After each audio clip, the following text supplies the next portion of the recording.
Kamusta mga kabakyard? Isa na namang pagkikita natin dito sa mundo ng vlogger. Next ko lang pala yung mga alaga ko mga kabakyard. Ito yung mga napalahi ko na. Ito yung isa.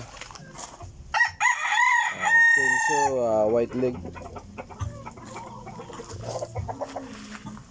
Ayan, ito yung pinilex ko dati na Sambuanga white mga kabakyard.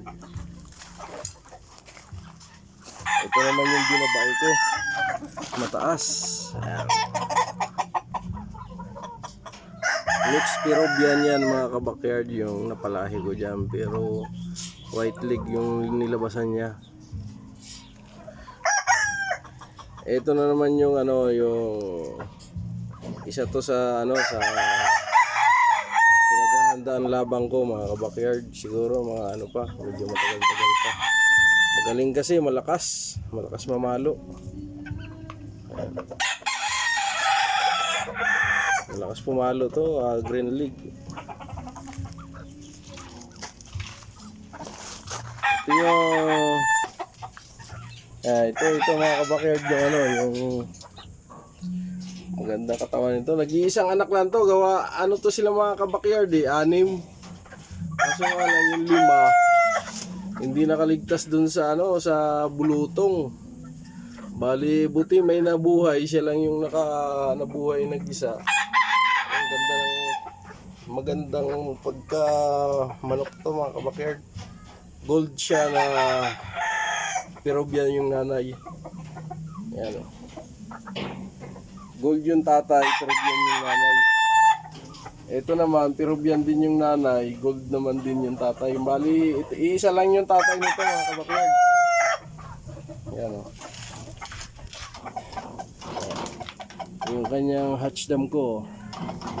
Kala ko nga, hindi mabuhay to. Gawa, tinamaan din ng koraisa to mga kabakyard. Buti gumaling.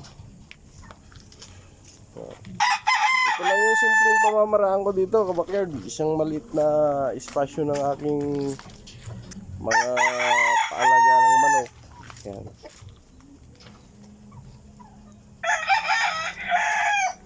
Yan. Ang ginagawa ko kapag mayroong mga humihiram na ilalaban nila yung manok ko, pinapahiram ko mga kabakyard. Bago yun na lang. Ayan ito yung isa sa pinaghahandaan ko to kabakyard. Magaling, madiin mamalo, malakas. Ito lang mga kabakyard yung yung maliit na manukan ko. At kahit paano dumadami na rin sila. Bali ang babae ko, mga babae ko bakyard siguro nasa mga 15 piraso. Gawa ng mas marami yung napipisa na babae kaysa sa lalaki mga kabakyard. Ang ginagawa ko, pag may pupunta at gusto rin mahilig din sa manok at gusto rin mag-alaga, binibigyan ko na lang mga kabakyard para kahit papano makatulong din tayo sa nangangailangan. Yun lang yung paraan ko bakyard.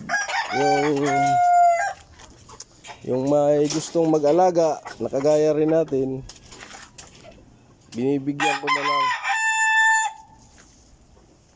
Kasi sa totoo lang talaga mga kabakyard, napaka magaan din sa pakiramdam na makatulong ka sa kunting paraan lang na maitulong mo.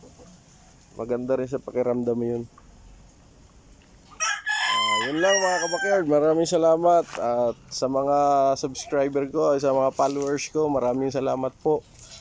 At kahit papaano, dumadami na tayo. Nasa 85 subscriber na ako. Kahit papaano, maraming salamat po mga kabakyard.